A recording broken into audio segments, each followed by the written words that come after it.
I give to you 45 centimeters by 45 centimeters, the Moneysucker 3000. Before we go into what the hell this stuff is, let me tell you what happened to cause this infestation inside my marine tank. Many people have various theories about what actually causes cyano outbreaks to happen inside their marine tanks, and I'm sure as hell not going to go for all of them. But what I can tell you is that I had a very low nitrate and phosphate level inside my tank, and did a small little water change to get the various other water parameters up in the tank, and unfortunately after I did that, my nitrate and phosphate levels completely bottomed out to readings of about 0. And bingo, bango, boomo. Houston, we have an immediate cyano outbreak spurred on, and it's been an absolute pain in my ass since, or if you're American, ass. Cyanobacteria, that big goop of red slime laying all over your lovely little marine aquariums, rock, sandbed, glass, and many, many more. I'm currently having an outbreak of this in my tank, of specifically the Spirulina kind of cyanobacteria. There's no way of knowing what kind of cyanobacteria you have unless you're able to see it, and you have to have a microscope for that, which I do.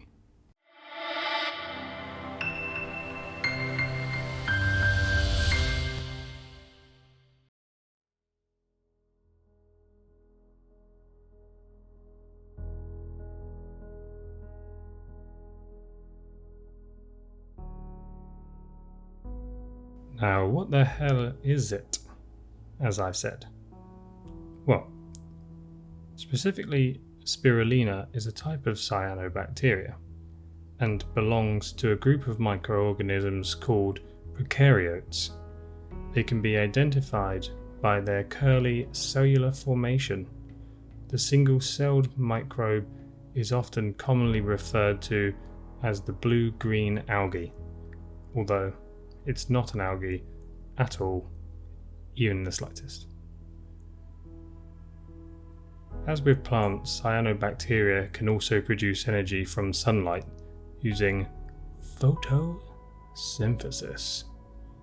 In fact, scientists believe that the development of oxygenic photosynthesis only evolved once in cyanobacteria, and that all plants, algae, and photosynthetic eukaryotes all got this unique ability from them. Cyanobacteria are believed to be one of the most important living organisms that has ever existed since the dawn of life on this planet. The reason being that they are believed to be the first organisms to have produced oxygen on the Earth, putting them straight to the top of the micro-history books. It's because of this early oxygenation of the planet that caused the Earth to turn a rusty red colour in the early beginnings of the planet. In the modern day and age, we can thank them for providing about 20% of the Earth's oxygen supply.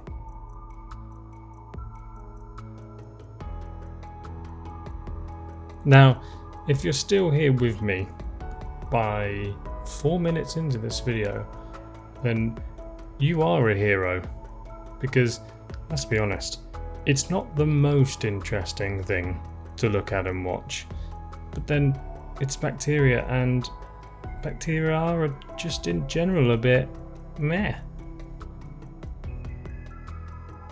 On a positive note, thanks to them, all life on Earth was given a chance to exist. On a slightly more negative note, they are also responsible for rapidly changing the composition of the atmosphere, which unfortunately resulted in the mass genocide of every other living organism at the time that didn't need oxygen to survive. Meh. Win some, you lose some, I guess. Interesting though, isn't it? To think where there might have been a reality where all complex life on Earth like us may have evolved to never actually need oxygen. Imagine if there is aliens out there on a distant planet, all happily walking around on a poisonous, toxic planet with no oxygen at all. Makes you wonder. But that's the universe. We're all about the microverse here. So back to it. Cyanobacteria can be found in almost every terrestrial and aquatic habitat, to your oceans, your fresh water, your wet soil, wet rocks in deserts, or even on the rocks in the Antarctic.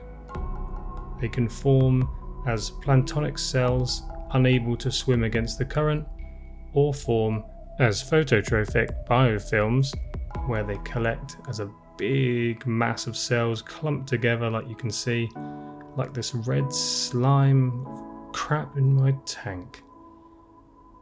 They can even be found inside seemingly solid stones and shells, in between the mineral grains and the microporous areas, which is why it's said that you can always have cyanobacteria in your marine aquarium, regardless of whether it has come out to play yet or not. Trust me, it's in there.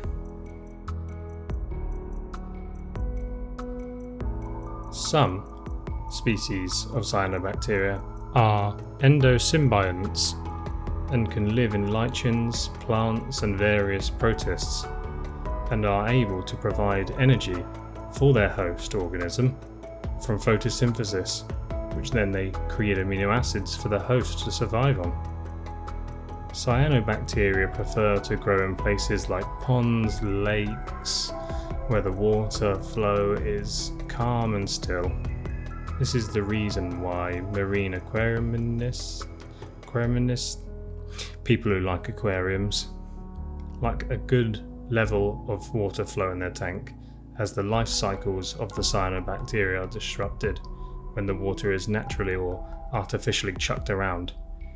Growth is also favoured at tend to be higher temperatures of around 30 degrees. So how am I going to get rid of this aggravating Spirulina cyano in my tank? What can cause cellular death in this simple little prokaryote? Well, we know two things. One, it doesn't like a lot of water flow, but unfortunately turning up the flow in my tank isn't possible because it will absolutely upset everything else. And two, it sources its energy from light, so obviously starving it of light for a few days will dramatically reduce the population. But I'm going to go a step further and introduce a reef-safe chemical called red slime remover to completely kill it off, while my nitrates and phosphates are a little higher, and turn my lights completely off for a few days. Thankfully I know this works, because I've done it already in the past before. But to be honest, it's not my first mistake in this reefing hobby, and it won't be my last. I hope you've enjoyed seeing and learning a few fun bits on this one. Let me know in the comments below what nightmares you have had with this dreaded red slime, and please do subscribe and hit that bell if you like seeing tiny little itty bitty things. And join me as I explore the wonders of the microverse. Goodbye!